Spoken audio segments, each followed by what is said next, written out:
Mesdames et messieurs, bienvenue chez Agora, ici Télévision. Kamal Benkiran avec vous pour parler art, lettres, littérature, événementiel. Cette fois, on va parler littérature à travers un auteur, un romancier, un cinéaste qui nous parle du Maroc en la personne de monsieur Fouad Souiba, docteur en lettres et cinéma à l'Université Ibn Tufayl à Kenitra. Il est diplômé des études supérieures en journalisme et communication à l'ISI Garaba. Il est aussi diplômé technique de sondage au Québec. Il a exercé dans la presse écrite, à la radio, à la télévision, dans la communication, avant de produire et de réaliser pour le cinéma et la télévision nationale et internationale une série de programmes et de films documentaires. Il est membre fondateur et directeur adjoint chargé de la pédagogie à l'Institut supérieur des métiers de cinéma. Il forme également à l'ISCA et intervient à l'université en France, Espagne, Tunisie et au Canada. Il est membre actif dans une série d'ONG d'action culturelle et sociale.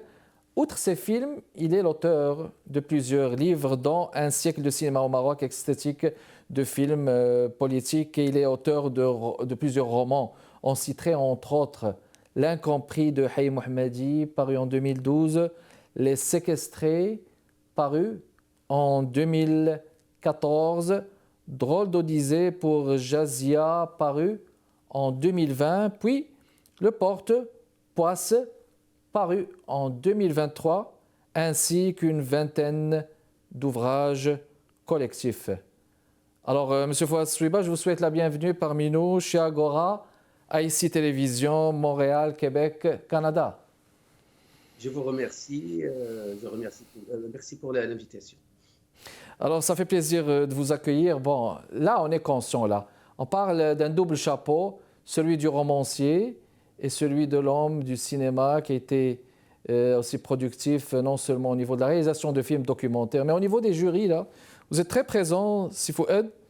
Permettez-moi qu'on récapitule d'abord au début avec vos premiers romans. Alors, c'est des titres révélateurs très expressifs. Commençons par quelques mots sur L'Incompris de Haïm Mohammadi. Bonjour. Alors, L'Incompris de Haïm Mohammadi, vous savez, au Maroc, il y a un grand quartier dans la grande ville de Casablanca qui s'appelle Haïm Mohammadi.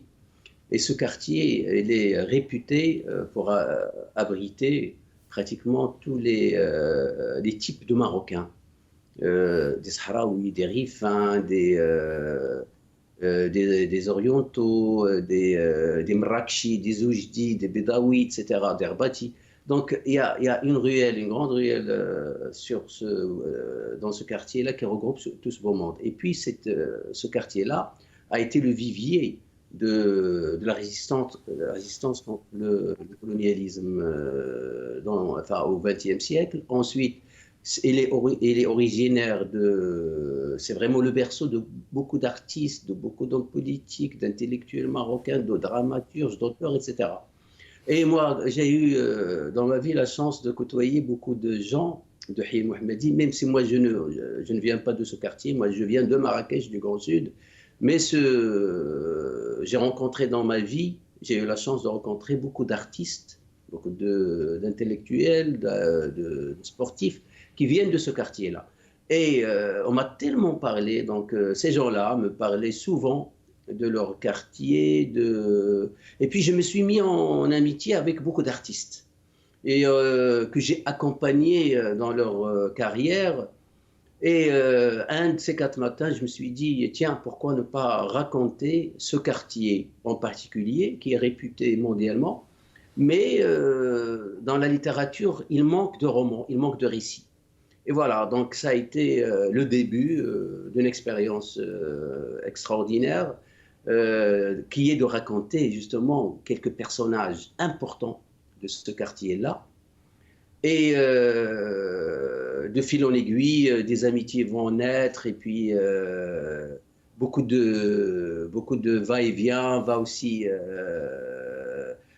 exister entre moi et d'autres artistes dans ce quartier-là, parce qu'ils ont été absolument éblouis par ce roman-là.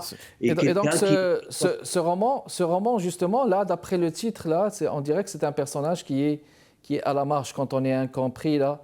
On est comme presque à la marge où la plupart des artistes là se sentent incompris. Est-ce qu'il y a un lien à faire avec les séquestrés ou Drôle d'Odyssée pour Jazia, si Fouad? Il est essentiellement lié avec le dernier roman qui est sorti en 2023, qui est Le Porte-Poisse. Ah, ok, Parce que d'accord. c'est une réécriture en quelque sorte, c'est un prolongement de l'incompris de Hi Mohammadi, parce que je vais continuer justement, grâce à l'amitié que je vais lier avec d'autres artistes de ce quartier-là, d'autres sportifs, d'autres intellectuels, je vais continuer à en parler, mais en détail. Donc je vais aller dans des choses qui sont très intimes, dans leur quotidien, dans l'exercice de leur métier. Et puis, D'accord. euh, euh, Et les séquestrés, est-ce que c'est dans la même lignée, dans le même état d'esprit? alors, Les Séquestrés, c'est une réflexion, j'allais dire, c'est une fiction sur l'avant, pendant et l'après printemps arabe. C'est Hmm. vraiment un couple marocain qui débarque en Libye, et c'est deux médecins qui débarquent en Libye à la recherche, à la quête d'une carrière professionnelle. Tout à coup, ils vont tomber dans la famille Kadhafi. Donc, Ah, le couple va être recruté, va être employé par l'un des fils de Kadhafi, Hannibal. Et puis, alors ils sont médecins, il va leur donner d'autres missions. La femme va s'occuper de son intendance, et le garçon, il va s'occuper de son écurie, de son parking automobile. Et puis arrive le printemps arabe, et arrive justement l'Odyssée, enfin arrive le voyage, la fuite de ce couple-là, parce qu'il n'est pas il n'est pas libyen, c'est pas un couple libyen, c'est un couple marocain. Donc là, la révolution explose, ils sont vraiment au milieu du chaos, donc il faut qu'ils sauvent leur peau. Donc ils vont traverser la Libye dans tous les côtés, dans tous les sens. Et puis la fille Malak, il va perdre son mari et son fils, et puis il va partir à leur recherche. Et la révolution aidant, donc il va assister, il va être témoin de beaucoup de terreur que oui. le printemps arabe a entraîné dans son Depuis, sillage. depuis, Voilà. euh, depuis Promotion. 2011, justement, Voilà, parfait. 2011, cette fille-là, elle va partir partout un peu dans la mésaventure dans ce pays-là. Très bien, parfait. Alors, on va faire une pause, mesdames et messieurs. On revient dans les prochaines minutes. J'accueille du Maroc M. Fouad Souiba. On parle de ces romans-là. On s'en vient vers le dernier, qui est Le Porte-Poisse. Restez avec nous.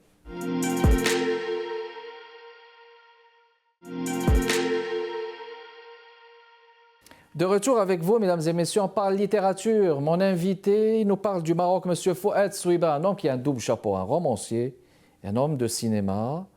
Donc, on est en train de parler de ses romans. Alors, avant de parler du porte-poisse Fouad Souiba, quelques mots sur Drôle d'Odyssée pour Jazia, brièvement, s'il vous plaît. Alors, dans la suite justement des séquestrés, il a fallu absolument que j'élargisse mon champ d'investigation. Oui. Donc, la fiction, à ce moment-là, il va concerner une Marocaine originaire du Grand Sud marocain, une Berbère du Souss, qui va briller à l'international et qui va s'installer à Paris. Donc, devenue riche, qu'est-ce qu'elle va faire? Elle va porter secours aux démunis dans le monde. Et puis, il se trouve que cette fille-là arrive à un moment où la guerre éclate en Syrie, en Afghanistan, la guerre civile, et puis au Mali. Et puis, cette fille-là, son intelligence va la guider à créer une compagnie autour d'elle, des plus belles filles européennes qui vont Mhm. partir dans le monde entier apporter leur secours. Donc, ils se retrouvent un jour au Mali, à Kigali. Ils vont être kidnappés par des ravisseurs qui vont les ramener dans un cargo, ou ça, à Raqqa, en Syrie. Ah, Et carrément, oui. du jour au lendemain, ils se retrouvent entre les mains des barbus. Et puis après, l'histoire va partir dans un sens incroyable, parce qu'après, quand la Syrie se libère et quand on extermine, quand on anéantit le Daesh, etc., ces filles-là vont se retrouver devant le tribunal parce qu'on va les accuser d'avoir été membres de cette mouvance extrémiste, alors Oui, oui. qu'ils étaient victimes d'un kidnapping incroyable. Et voilà, Oui. donc cette Marocaine-là, il est à l'image de beaucoup de Marocaines qui bossent un peu, qui bougent dans le monde, et qui est la somme de beaucoup de talents, de filles qui font un excellent travail dans le social, dans l'humanitaire, et puis qui vont un Qui peu sont aller. très engagés. qui sont très engagés. Qui sont très engagés. Parfait. Alors justement, on va arriver carrément à votre roman, Le Porte-Poisse. Là, ce mot-là, je pense qu'il n'est pas très connu, mais à l'entendre dans un premier temps, c'est la personne qui provoque le malheur, là. S'il s'approche de quelque chose, bon, il y a un malheur qui va arriver. Donc, Père Seigneur des temps modernes, lui et sa fille sont les protagonistes d'une saga familiale où se mêlent amour et violence. Rien ne les arrêtera avant d'assouvir leur vengeance. Puis on parle de Ali, de Najib el-Ajib. Je fais référence à ces personnages-là. Vous les avez cités avec des noms particuliers, viennent des bidonvilles. Alors, en quoi ce roman, Le Porte-Poisse, reflète-t-il un fait de société que nous vivons? Bon, là, en parlant de vos romans, vous êtes inspiré de ce que nous vivons au Moyen-Orient ou même en Afrique du Nord, là. Mais en quoi c'est un fait social? En quoi peut-on dire que c'est un roman social? Alors, c'est un roman social parce que c'est le combat d'un artiste pour se frayer son chemin dans un monde qui est sujet à beaucoup de questions, à beaucoup de malheurs. D'abord, il vient d'un bidonville, donc il est démuni, donc il perd son papa très jeune, la maman dans le besoin, il va se marier, et lui, donc il va végéter dans ce quartier, dans ce taudis, jusqu'à l'âge de 20 ans, donc il va le quitter au milieu des années 60. Quand il le quitte, qu'est-ce qui se passe? Il se passe qu'il y a un couvre-feu parce qu'il y a des événements au Maroc qui ont secoué la société dans ces années 65. Donc il va échapper au départ donc, à l'arrestation. Pourquoi? Parce qu'il était jeune, il n'était pas impliqué, il n'est rien. Mais il va tout faire pour justement intégrer une troupe théâtrale pour devenir acteur. Parce que son rêve ultime, c'est d'être un acteur, monter sur scène, tourner dans des films, etc. Et comme c'est quelqu'un de très engagé, donc tous les rôles qu'il va choisir, c'est des rôles qui lui vont comme un gant. Malheureusement, dès qu'il commence dès qu'il a sa chance de passer sur scène, il y a un coup d'État qui est perpétré au Maroc. Et puis donc la troupe, il va accuser le coup aussi parce qu'il va cesser d'œuvrer, il va cesser d'exister. Pourquoi? Parce qu'il n'aura plus les moyens, on va couper les vivres à cette troupe-là, et puis ils vont encore une fois essayer de repartir. Le jour où ils repartent, c'était pour quoi faire? C'était pour faire encore une fois une pièce engagée pour un peu dénoncer la défaite des Arabes devant Israël dans cette guerre de 67, que le dramaturge, donc Sid El-Farajat, va écrire justement pour un peu montrer sa position vis-à-vis des régimes arabes à l'époque. Et puis, comme notre ami Najib el-Ajib, il porte la poisse partout où il passe, même cette pièce-là ne va pas réussir. Parce que c'est quelqu'un qui, à chaque fois qu'il commence quelque chose, il ne va pas jusqu'au bout. Et même mais justement, comment faudrait-il comprendre cet échec de cette pièce théâtrale et le lien à faire avec le porte-poisse? Est-ce que c'est une critique que vous portez envers la société ou notre société contemporaine? Puis, c'est quoi le point commun entre tous ces personnages? Parce qu'on a l'impression que c'est des personnages à la fois qui réussissent, mais qui sont en échec. Oui, parce que c'est la difficulté d'être artiste dans le monde arabe, dans ces années 60-70, ça n'a jamais été facile. Et pourquoi? Parce qu'on accusait les artistes d'être des opposants, d'être des subversifs, d'être des gens qui n'aimaient pas le pouvoir en place. Donc, ils n'avaient pas les moyens. Et puis, on formait malheureusement des gens directement sur le tas. Il n'y avait pas d'école de formation à cette époque-là. Donc, tout le monde voulait apprendre le métier sur le tas. Et on apprenait, mais avec peut-être de façon déformée, de façon qui n'était pas pédagogiquement aboutie. Ce qui donnait justement des artistes qui boitaient, qui n'avaient pas de statut, qui manquaient d'encadrement, qui manquaient justement d'idéal, qui manquaient d'objectifs.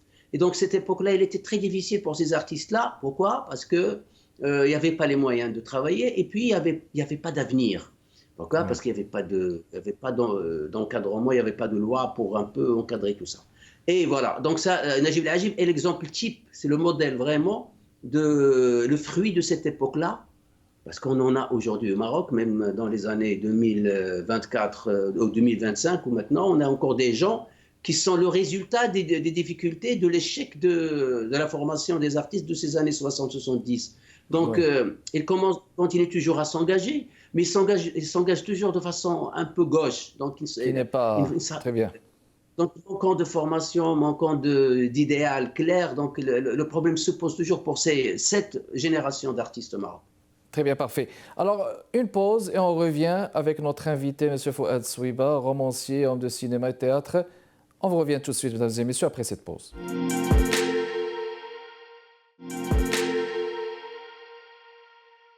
De retour avec vous, mesdames et messieurs, pour continuer cette intéressante conversation avec mon invité d'aujourd'hui, Fouad Souiba. On parle du le porte-poids. Ce roman, il est paru en 2023. Là. Parmi les phrases, moi, que j'ai aimées, là, c'est « Qui veut escalader une montagne ne doit pas être impressionné par sa hauteur ». Écoutez, il y a beaucoup de choses imagées. Moi, j'aimerais retourner avec vous, Fouad, au niveau, justement, du chapeau de cinéaste et d'homme de théâtre que vous êtes.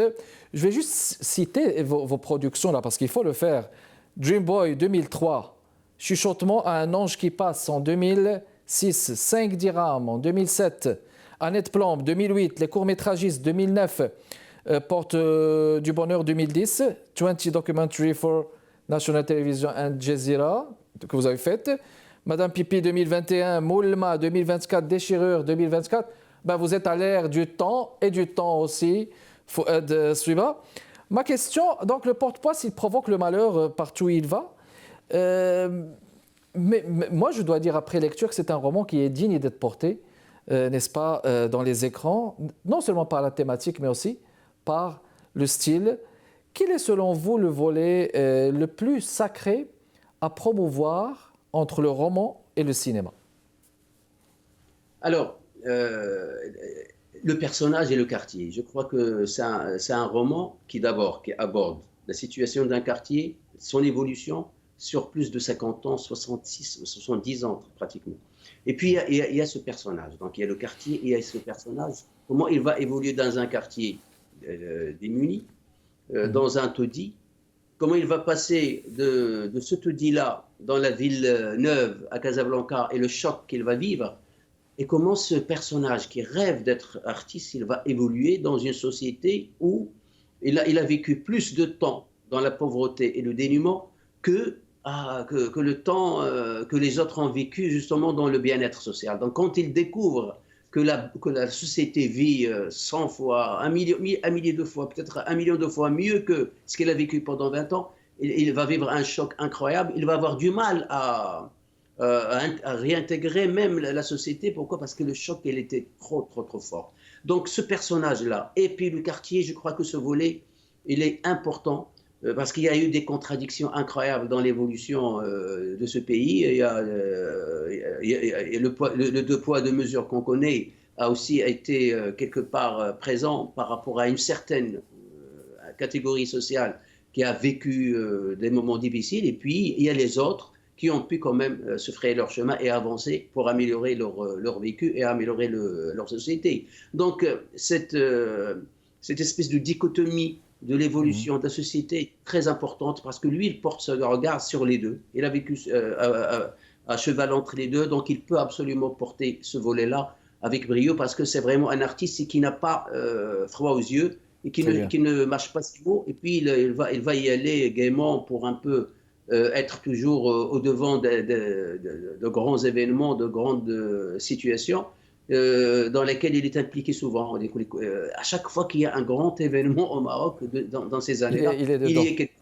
y est quelque part. Et puis, malheureusement, ce garçon n'a pas la chance d'aller jusqu'au bout parce que c'est comme ça, c'est dans son ADN, il n'y arrive pas. Très bien, parfait. Alors, bon, le Maroc, il a un véritable patrimoine historique. Pourquoi est-ce qu'on n'arrive pas encore à exploiter des histoires de storytelling de ce genre? Vous avez mis en œuvre, un artiste qui n'arrive pas à percer, on va dire. Mais pourquoi le Maroc, de votre point de vue de cinéaste, Fouad Souiba, pourquoi le Maroc n'arrive pas à percer à ce niveau et comment pourrait-il réussir à exploiter le 7e art comme une véritable industrie au Maroc? Oui. Alors, si on accepte le grand cinéaste Souheil Mbarka, qui a fait ses preuves en Italie, qui a été formé en Italie, qui a connu les grands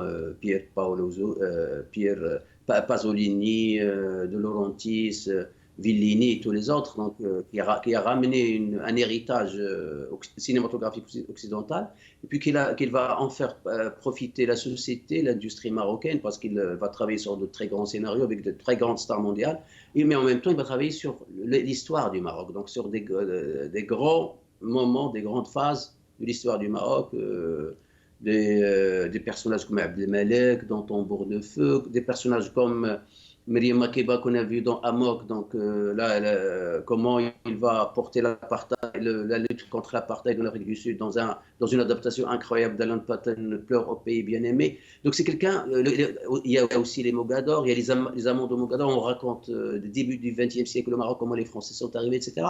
Donc en dehors de ce réalisateur qui a l'ambition de raconter l'histoire avec des moyens conséquents, les autres n'ont pas les moyens justement pour raconter cette histoire, parce que on n'est pas encore au stade d'une grosse industrie. C'est vrai qu'aujourd'hui, nous réalisons entre 25 et 30 longs métrages pour le cinéma chaque année, une centaine de courts métrages, mais on moque toujours de salles de cinéma qui ont fermé leurs portes pendant des années. On a du mal à relancer le secteur au niveau de la distribution. C'est vrai qu'on est à l'âge de multiplex, etc., qui arrive.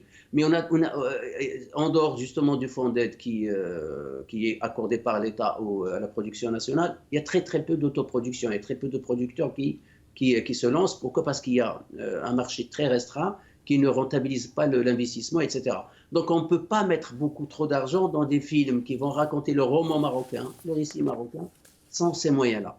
Alors, ce qui est dans mon cas, moi, pourquoi je suis parti, peut-être par chance, j'ai eu la chance aussi d'être porté sur la littérature, justement pour aller raconter ces histoires-là dans mes livres. Maintenant, si je m'amusais à raconter ça dans les films, ça m'aurait coûté excessivement cher et je n'aurais jamais trouvé de producteur au Maroc.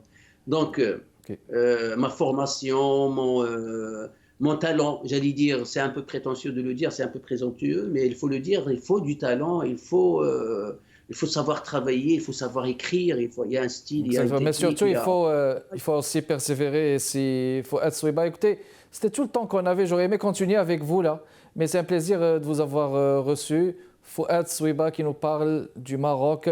Merci d'avoir été avec nous. On va retenir le titre de vos livres. L'incompris de Haïm Mohammadi, Les séquestrés, Drôle d'Odyssée pour Jazia. Et le tout dernier, mesdames et messieurs, Le porte-poisse. Merci d'avoir répondu à notre invitation. Merci de votre continuel intérêt. Mesdames et messieurs, Kamal Benkiran avec vous. Je vous souhaite une bonne période des fêtes et une excellente année qui s'en vient, l'année 2025. Plein de vœux, de réussite